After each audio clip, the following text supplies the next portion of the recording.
And I do think it is a time for those of us in public health to think about how we do regain trust, acknowledging that we're all human beings.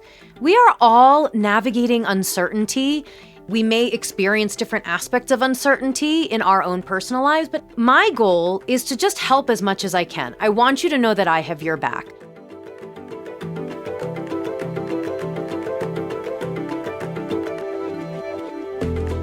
Welcome to The Other 80. I'm Claudia Williams.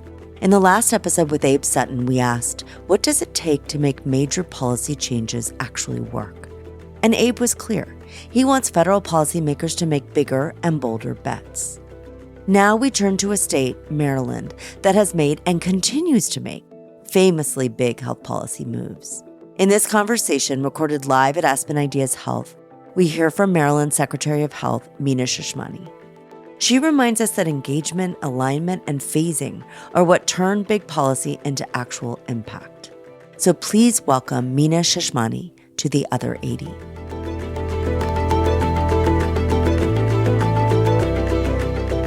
It's so wonderful to have you here in the studio today at Aspen Ideas Health. And I wanted to start with a question that really brings the full scope and spectrum of your policy experience designing and launching really big things, whether that's Medicare drug negotiation to now leading every aspect of health, but also health reform in Maryland. So my question for you is, what are the lessons you've learned across all of these experiences in really delivering on the goals through implementation, not just focusing on design? Well, Claudia, it's really wonderful to be here with you. And I think, when you talk about implementing big things, I think government is in a perfect position to do so, because anything that is big involves all aspects of the healthcare ecosystem, from payers to providers to patients to, tech, biotech, pharma, and government has an ability to convene all of those different organizational aspects of our system together to hear all of the experiences and perspectives and really figure out what is the issue that we're trying to solve? What is our common goal? And then how do we achieve that? So incorporating those ideas into the policymaking process is the first step to maintaining momentum to implement when a policy is passed, because then people can see their input in whatever program is going to be put forward. Anything that I have implemented, I say, I want your ideas, and then don't think you're off the hook, because when it comes time to put this program out, we're going to be working together to make sure it's executed in a way that meets our discussion of where we wanted this to go. And so I think that's really the key. It is that partnering, that deep partnering from the very beginning of developing the policy, and then moving into implementation, being transparent about what are our shared goals with this, what are the steps that we're going to take, making sure there's clear avenues for continued input, and that people know where they can plug in and bring their efforts for successful implementation. And through it all, I think it really requires having humility. Nobody has the perfect solution in healthcare. If someone did, we'd all be out of a job, right? No one has that perfect solution, but what we do have is the ability to work together to bring all of our ideas together and all of our know-how and knowledge. And I think that is the key to have something be successfully implemented. There's maybe less this year, but certainly has been a lot of the last 3 years at Aspen discussion of COVID and what we learned. It felt like such an urgent crisis that we felt that we could not do those steps, that instead of convening people and bringing them together and reaching shared understanding, we could leap straight to the solution. Of course, in an emergency, you have to move quickly, but I think that was an object lesson in the importance of that, even in a situation that feels very urgent. I think that's right. I mean, I will give you an example with the work that I did standing up drug price negotiation that you mentioned. They were very tight timelines that we were working under to stand up a program that had never been done in the history of the Medicare program since 1965. So that just meant that we had to move very quickly to get the engagement that was needed for this to be a lasting success, which meant that literally the day the law got signed, I started making phone calls to health insurance leaders, to pharmaceutical leaders saying, okay, now we have to work together to implement this. Because if you remember, the $35 copay for insulin went into effect a mere months from bill passage and signing. Even in emergency situations, it is so important to have that engagement and do it in an expedited fashion. I also think it's important to do that in emergency situations because healthcare is personal for people. There's a lot of emotions, anxiety, joy, sadness that all get rolled up into one's experience with health and with healthcare. So if we are dealing with an emergency situation in healthcare, all the more reason for us to be engaging with others so that they know that we have their back. They know that we're listening to them. They know we want to work with them because that's what's going to make how you address that emergency successful. I really love that you focused on those, like how does it actually hit people around their kitchen tables and in their families. Affordability, access, and trust are three of the biggest issues that Americans are concerned with, and also issues that they're voting around. You have really powerful tools to work on all three of those. Let's start with affordability because I think Maryland has had this very interesting experiment going, which is the total cost of care model. First, for people that are not like deep in hospital pricing policy, how would you describe what that model was and what it was seeking to accomplish? Yeah, so the Maryland total cost of care model aligns all health plans so that from the perspective of the hospital, it doesn't matter if the person you're taking care of has Medicaid or Medicare or Blue Cross Blue Shield or United. The hospital has the same payment. And I think that's really important because having a system that's more streamlined and less fragmented means that you can really actually improve care and keep people healthy. So that's the all-payer alignment. The second piece of the model is that it created something called global budgets for hospitals so that hospitals are paid a budget within which they provide care to people. So if you think about like at your kitchen table where you work within a budget, if you spend your money in a smarter way, then that means you get to keep more money. And so it better aligns the incentives in the system so that for the hospital, if someone gets admitted to the hospital or not, they get their reimbursement. So what matters? Keeping that person healthy, achieving the quality metrics that are in the model. And really then it enables everyone to focus on where you need to keep people healthy so they never even come into the hospital in the first place. So that's the second aspect of the model that has been very, very powerful. As we are moving forward now, we are really leveraging that. We know that 80% of people's health is determined based on their community, where they're living. What's their food situation like? What's their housing situation like? What are the stressors in their lives? The model that we have in Maryland has enabled us to take money that traditionally is, in that acute care when other things have maybe failed for someone, and instead put that money upstream to help someone before they even get sick. And we call it the Population Health Improvement Fund. So we are now taking $10 million and investing it in healthy food as one example. So we are taking money that otherwise would have gone to someone who's already sick, already came to the hospital, and applying it to keep them healthy at their home. And importantly, in this initiative, we're also providing food for the family because we know that it's not just one individual, in this case, an individual with diabetes, who is struggling with hunger. It's usually the family, and what you can do to support a family will then also help that person who has that chronic disease. So that's just one example of the power of the model that we have, that it really enables a smarter alignment of resources, both people resources and financial resources, to really address healthcare needs at more of that root cause so that we can keep people healthy and spend that money in a smarter way. And I love those examples of moving upstream, because I think when people hear total cost of care and global hospital budget, they're not thinking about those other investments that are made possible by the alignment and by the fact that you're budgeting out the hospitals. Pausing still on the total cost of care and the historic, what have been some of the results in terms of money saved or other kinds of impacts?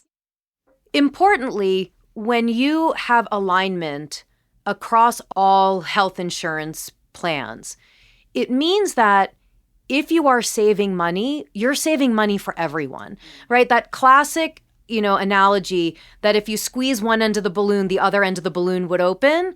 That doesn't happen with the Maryland model, because really the way that you are saving money is by reducing unnecessary ER visits, reducing complications from chronic disease that lead to a hospitalization. So the Maryland model to date has shown decreases in hospital readmissions, in preventable hospital utilization, in control of diabetes. And financially, the model saved Medicare $1.6 billion. And that's really meaningful, because it's not that Medicare saved $1.6 billion, but then, premiums went up for people with, employer-sponsored plans or anything like that. That means that $1.6 billion was saved, period. There was no expanding of the balloon somewhere else. So it really demonstrates a sustainable way in which, together, all parts of the healthcare system are working to keep people healthy and spend that money in a smarter way. Coming now full circle till today, which we're in the summer of 2026, in January, Maryland transitioned to the CMS's AHEAD model, which, to be fair, pulled from the lessons and structures that you had actually developed in Maryland. What does that transition mean? What pieces of the program and the model are staying the same? What's changing? And any thoughts about how that's going to roll out? Yeah, so the overall premise stays the same, where we are aligning our payment model across all payers in the state, where hospitals have a global budget so that it rewards keeping people healthy and out of the hospital. The main difference is that now CMS sets the methodology for the global budget for the Medicare side, and the state does it for other payers.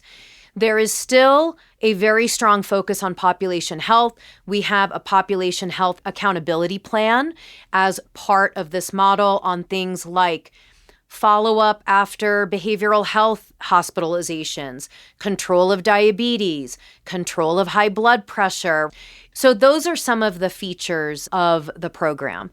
The framework of this model that is an agreement between the state and CMS, what we are now doing on the state side is diving into more granular policies that can help us accomplish success in the model, both around improving health outcomes and saving money. And a key way that we are looking to do this is something called the HOPE proposals, where hospitals and other community organizations, clinician groups can bring forward proposals to the state of initiatives that they think can keep people healthy and prevent downstream healthcare costs. And where we're saying, bring us these ideas and we'll set up a shared savings arrangement with you that if you keep people healthy and you keep them out of the hospital and you save money, we'll share those savings with you. So that's how we can continue to iterate on population health improvement work in the state so that we can achieve our quality metrics under the AHEAD model and our savings target under the AHEAD model. And having been in California during the CalAIM implementation, which had aspects, not all of them for sure, but certainly the moving upstream pieces were similar. What was interesting is I think there's been a big focus on having some uniformity, bringing community-based organizations in a similar way, paying them, having similar targets. And there was benefit to that, certainly, in terms of communicating to the field, here's where we're going. But what was hard is every plan, every community had different assets and resources. And it was really hard to unlock the kind of innovation that might produce a finding that you could then spread statewide or even more broadly in other regions. So I like that combination of having a framework that's very standardized, but then having the opportunity to innovate, because I think a lot of the system hasn't operated under shared savings. That's exactly right. And I think it brings that shared savings for everybody, who's engaged in these initiatives.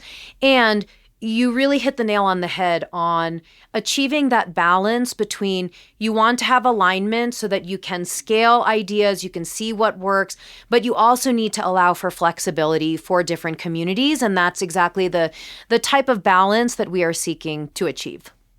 I loved your pulling us back to the challenge of the balloon pushing out in one place if you get better outcomes here.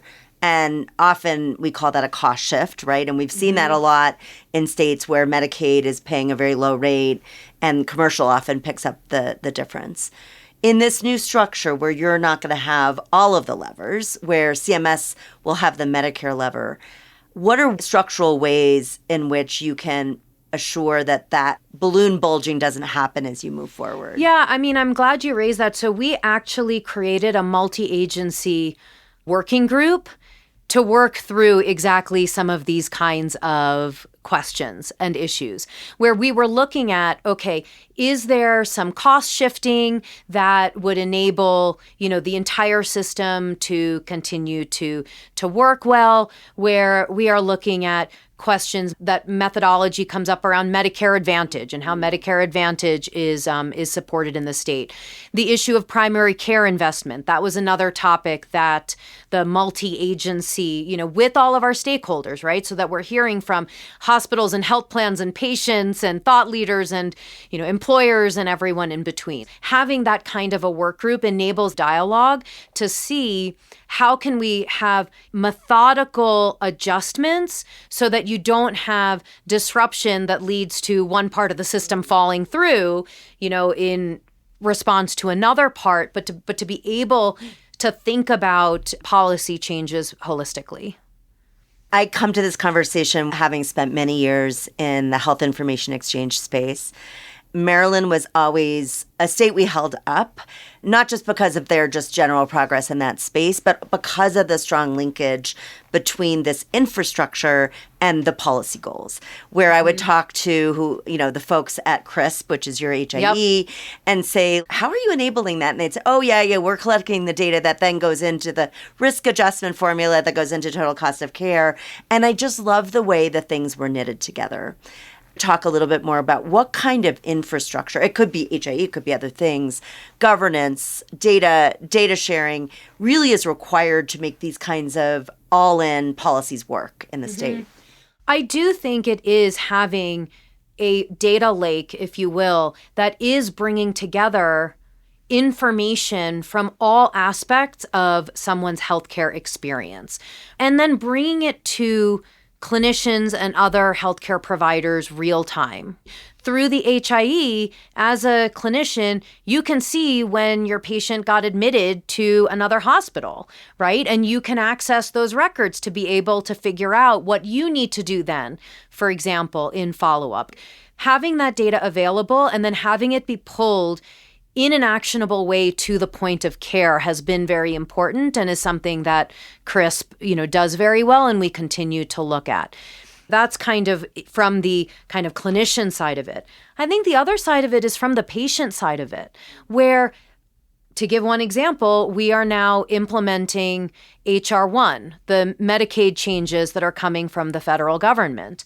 And being able to leverage our health information exchange to automatically pull information on people's diagnoses so that we can see do they qualify for a medical frailty exemption, or do they have to, prove that they are, working 80 hours a month? Where we have that ability to pull data to be able to support a person so that they're not having to recreate every 6 months demonstrating what their situation is. So being able to leverage the HIE in that sense for a person who is navigating a system. So our CRISP system works very closely with our one-stop shop Maryland Benefits application system, where you go to one place, Maryland Benefits, and you can determine your eligibility for SNAP, TANF, LIHEAP, Medicaid. So that way we make it easy for people to be able to navigate these things. And I think the third area is helping people to know where to target initiatives and interventions, where we can take information from CRISP to be able to see where there are issues in various communities to then know where to devote resources. So I think from the point of care, helping clinicians and patients to navigate, to how we're helping people to navigate staying covered, to how we're supporting population initiatives, the data lake that our health information exchange provides is a key foundation for all of those. Historically, we've always thought about that first piece, the primary care piece. But really, if we're going to make an honest statewide play in population health, we have to have this infrastructure. Absolutely. Because otherwise, you don't even know what's going on. I recently interviewed Ruchika Fernandopoul about his new primary care effort and have been talking to other people, in particular about the intersection between the age of AI that we're in and primary care and what are the opportunities to expand. I believe that some of the focus you're going to have in Maryland is around advanced primary care, which is the idea of really putting more power and more resources and more accountability on primary care. But that also means building those systems up so that a lone office isn't doing that on their own. Could you just say a little bit more about what direction you're giving plans, about the kinds of investments you'd like to see? Are there examples or models that you're really pushing towards? It does feel like, not just in Maryland, but other places, we're moving some of the focus of health reform efforts from hospitals to primary care. So I think it's this bigger movement, but I'd love to hear more about kind of the mechanics of how you're doing it and what you're moving forward. I think that's absolutely right. And actually, that comes back to one of the aspects of our AHEAD model that I mentioned, which is the primary care investment target, where we are working across payers to have concerted investment in primary care. This builds off of a very successful program that Maryland has, the Maryland Primary Care Program, where there is a per member per month payment that is provided to primary care providers to then be able to have a more team-based approach to care where they can support, care navigation, community health services. That is something that we are building on in, this primary care investment opportunity. And I think to come back to what we were just talking about, this is also where CRISP plays a very important role, to be able to then provide the tools to say, okay, what are the social determinant needs of my patient population and where do I want to invest some resources? So we are definitely looking at the successes from our Maryland primary care model as we are moving forward. And importantly, this is also done, again, across payers. Medicare, we have a similar program in Medicaid, and that's one of the things that we're thinking about as well with this primary care investment target that we have. Before we move away from total cost of care and AHEAD, there have been several attempts in the past from CMS to do multi-payer efforts, and they've been very challenging, especially having states lead those efforts, bringing in the private insurers. We have other states that are being considered for AHEAD. What advice would you give other states that haven't had this history of kind of cross-payer alignment about how to move forward in a way that will deliver results over the longer term? Yeah, I think first, it's very important as you're moving to a more multi-payer model that there is co-development of that model between the state and CMS, right? Because each state regulates its own insurance market, right? And so each state is going to have nuances to their insurance market that it will be important to have that flexibility for the model to be able to take into consideration. So CMS and the state working hand in hand is going to be very important for any all-payer arrangement. I think it is absolutely worth doing so for all of the reasons that we've talked about, that you can really then drive improvements. The other thing also comes back to something you and I have already touched on, which is the importance of working with all of the stakeholders in the state. Because at the end of the day, moving to an all-payer system involves change, and making sure that you are moving in a direction that is sustainable and that's going to lead to improvements overall for everyone in the system. Even though Maryland had its all-payer system, when we renegotiated our payment model with the current federal administration, it required bringing the hospitals, the health plans, the physician groups, the patient groups, the businesses, all together to say, okay, what are the things that are priorities for you that you want to make sure are being addressed and are being supported and improved upon in the new model? So that way, again, you have that incorporation of the experiences of different parts of the healthcare system as you are putting a new model together. Though I would say those are the important pieces. So all of this work is happening at a time when HR 1 implementation, as you mentioned, is also rolling out. The investment in primary care, movement towards ahead, and then HR 1 move in opposite directions. How are you thinking about implementation of things like work requirements in a way that actually, to the best of your abilities, aligns with the overall direction you want to go? With implementing HR 1, our goal is that anybody who's eligible for Medicaid should stay enrolled in Medicaid. And what that means is making the process as streamlined and efficient and automated as possible. So I mentioned the role that CRISP, our health information exchange, plays, where we can pull information, diagnostic information for people to see if they could qualify for the medical frailty exemption, meaning that because of their medical condition, they cannot work. We're also pulling in the National Student Clearinghouse data set so that we can automatically determine if someone is a student, so then, they do not have to satisfy the work requirement.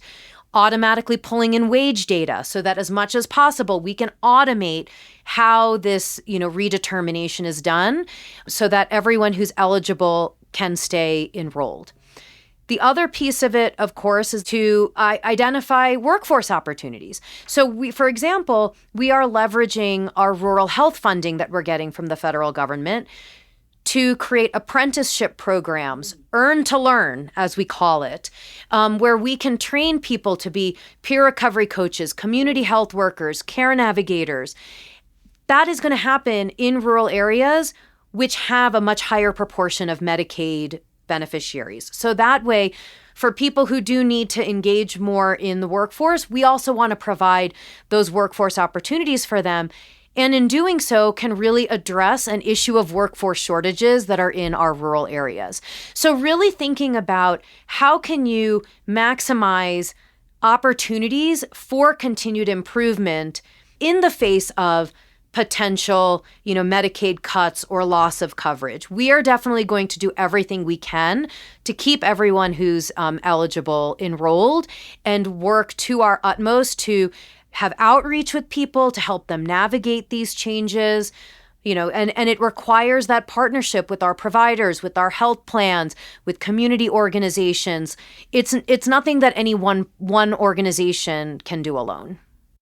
We often say that states are labs for innovation. I think what you just shared really points out that we have all these federal opportunities, but they are not innately aligned.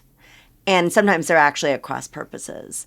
And it's really in your position as the leader at the state level, you have an ability to kind of take a step back and say, where are we going? But it's also looking at the intersection of health with broader economic well-being in our state. I mean, affordability and economic well-being is a priority for the Moore-Miller administration. And in our state plan, we have a world-class health system as part of our state plan. making sure that care is affordable means that premiums stay low, which means businesses can manage healthcare costs, which means that businesses will want to come establish themselves and grow in Maryland, right? Where, we are investing in healthy food. We are also taking rural health transformation dollars and investing in cold storage, food aggregators, and distribution hubs for our local Maryland farms, so that when we are doing outreach on healthy eating and providing nutritious food to people, that's actually coming from our local Maryland farms. So it's boosting the local economy in our rural areas as well. So I think it really is finding those connect points where you can find those win-wins, even in situations where you are navigating headwinds. We'll close out with a couple questions on leadership. And I think one that's poignant for me as someone in public health, but also as somebody in the state of California, is watching states and state leaders like you kind of reconsider and step up in public health. Ask whether there need to be additional authorities, whether you can point to different expert bodies on vaccination. And really that's because of some of the challenges and threats we've seen in the federal government. At the same time, coming out of COVID, and we touched on this earlier, public health is not trusted in all quarters. I'm interested in hearing from you how you think about your leadership role as Secretary of Health and how you think about what role you should play in public health right now and how you build or rebuild trust with citizens. I'm so glad that you asked this, Claudia, because in some ways it comes back to something that you talked about earlier, how when you are in a time of emergency and you have to move quickly, do you have time to engage everyone up front? This is an example of where if you don't, then you can end up losing trust and you end up in potentially, a tough situation. It is a time for those of us in public health to think about how we do regain trust. And I think where that starts is just like acknowledging that we're all human beings. We are all navigating uncertainty. We may experience different aspects of uncertainty in our own personal lives, but everybody every day is navigating challenges that they are facing. And I think just like having that reminder for people, yes, as you said, I may lead the state's healthcare. I'm also a mom who is calling insurance companies, contesting whether a claim was processed correctly. I'm trying to make an appointment, with a doctor and being told when the next appointment is, and it's 3 weeks from now, right? Like, I'm also struggling with many of the same things that the people that I'm serving are struggling with. And I think being able to connect in that human way and to say, yeah, things aren't straightforward. And my goal is to just help as much as I can. I want you to know that I have your back. So you mentioned about, the additional authorities, right? Maryland passed the VAX Act, which gives the Secretary of Health the authority to provide a list of recommended vaccines based on guidance from leading medical organizations like American Academy of Pediatrics, et cetera, as well as, federal and state organizations.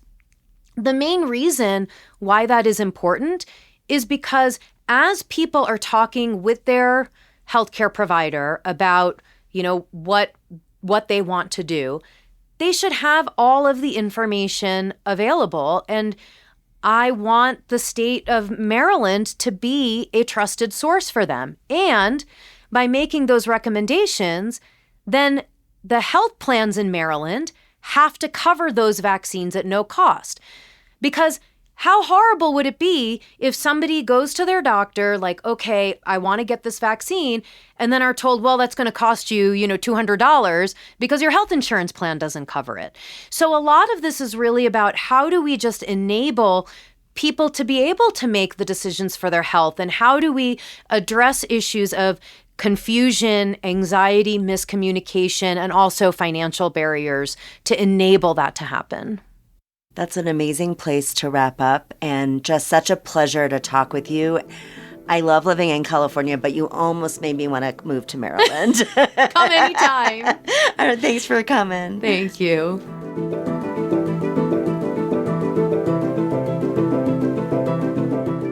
Meena and I ended this conversation in a really interesting place. What is the connection between health and economic development? I immediately went to healthcare as almost 20% of GDP and how shifting that investment is the way we truly build health. We've had a lot of conversations on this podcast about how to do just that. And Meena shared how she thinks about this from a state perspective. A first step, she says, is putting more resources and power in the hands of primary care. A second and third are building new food and workforce pipelines. That's where Maryland is placing its rural health transformation funds. It's investing in cold storage, food aggregators, and distribution hubs for local farms. And this reminds us, we know the federal government has big, powerful policy levers, but it's the states who turn policy opportunity into real impact for communities.